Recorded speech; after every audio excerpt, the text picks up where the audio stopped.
Hey, Kevin, great to see you again. Hey, Paul, me old I mate. know you're a fabulous actor and voice artist. I'll Can take that.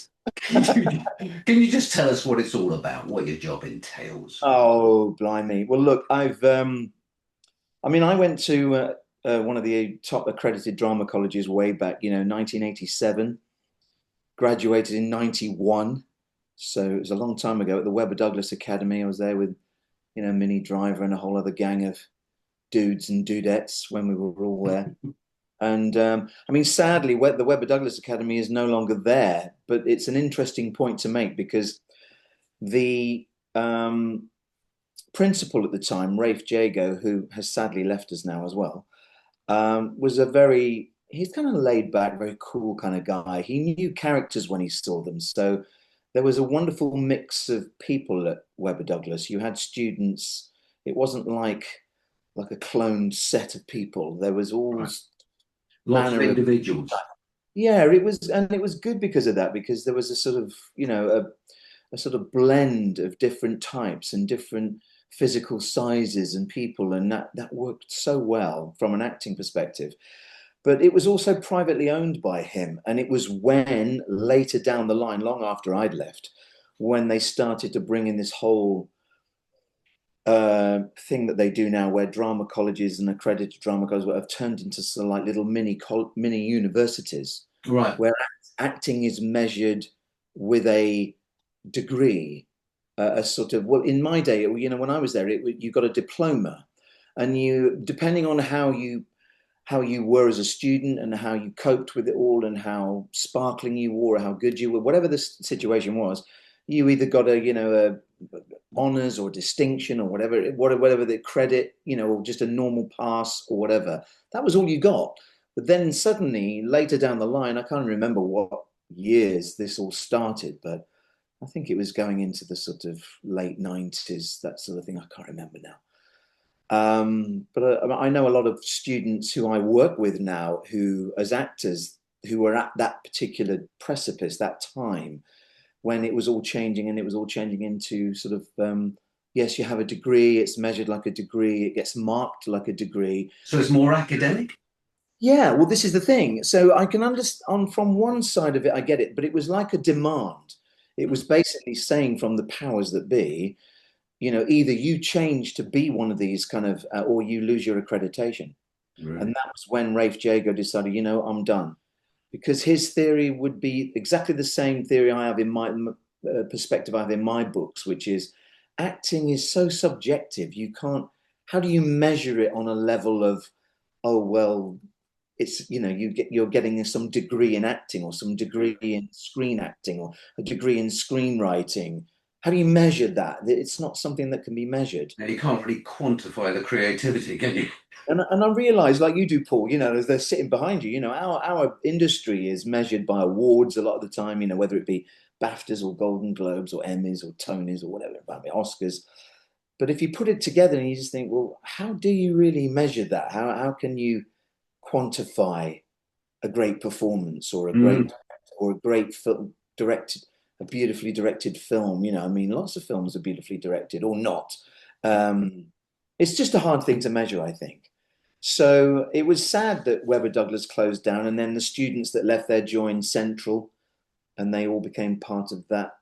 They blended in together, so it became like the Webber Douglas Academy at Central. But cut a long story short, I come from a different period where, people could get scholarships. I got a scholarship from Warwickshire County Council. I was living in Stratford upon Avon at the time when I applied to go to drama college in London, and that I did my bit. They offered me a place, Webber Douglas, and I got in. But to get in, I had to pay for that, and luckily, I was a very lucky boy. Right. And Warwick, I know we can always scream at councils, and I do, and I know we all do, we're doing their not doing their jobs or whatever, or taking too much money off us. But that was one time when I could literally say, yeah, that was when a council stepped up, or they did in those days, and I got a scholarship, and it was a lot of money. It was a lot of money, and they paid for everything, and then gave me a grant And to I live on. imagine you must have to do quite a lot of diverse characters and things, especially with advertising and one day you're one In role, acting, another day you're another. Yeah, I mean, it's interesting the way you go. I mean, I've always, as an actor, I've always loved moving away from myself, and play acting as some other character, whatever that may be. So I always wanted to stretch away from how I may have looked individually to in life, Hmm. physically look in life, and try and get the characters that aren't like me. That's acting, Yeah, and sure. that's the thrill of it for me.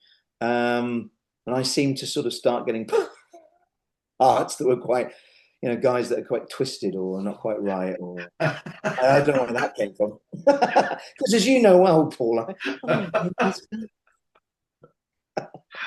so that was, but I love playing, yeah, lots of different characters and different people, and And the voice acting when you like if you're casted for a character, even if it's a background character, must be quite fun. yeah, I mean, you just have a lot of joy with just mucking it about, whether it be in doing ADR, as we've worked on a lot together, you and I, on TV and film, and being in loop groups and being in the background, or revoicing someone in a film, particular, Yeah. very specifically, as again we've done. I've created monsters for you. Yes. We've done all kinds of stuff, haven't we?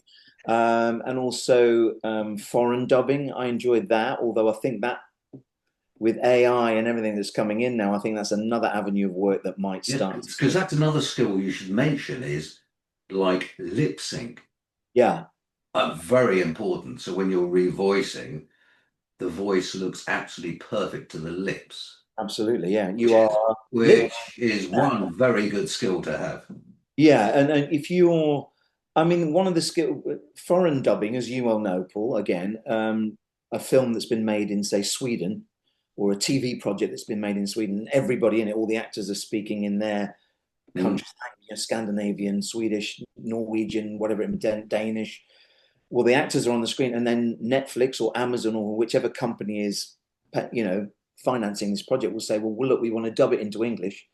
And then people like me and other actors that we all know as well, our friends, we go in because we're very, very good at this stuff. And we go in and they'll say, do this character, Kev. We Yeah. want you to dub this guy because we believe that your voice will suit this guy, or you can create this voice for this guy and it'll work really well. That's Mm. that's when you're working more closely to your voice tone, and or you can move it a little bit. Maybe they want something a little bit gravelly, or they want it a bit moody or whatever. But Mhm.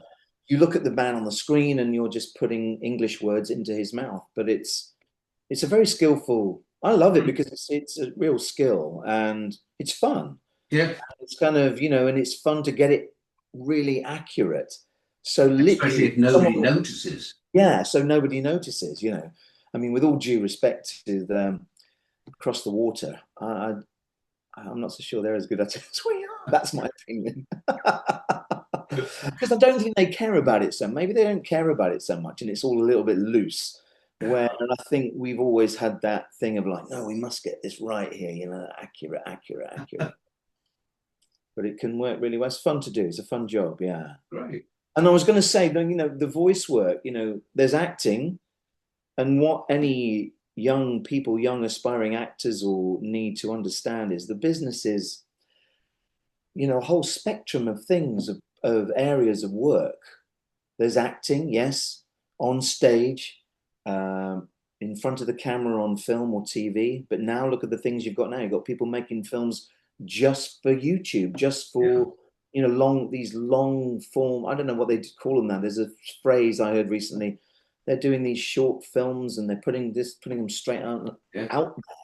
And also you've got theatre, you've got stage, you've got to work on that craft, totally different skill set again. Yeah. You There's voice work, as we said, but voice work can cover ADR, computer game Yeah. characters, Of course. foreign dubbing, lip sync, everything. It's like there's a massive stuff out there. And then of course there's corporates, Yeah. actors doing corporate videos and training videos and role playing.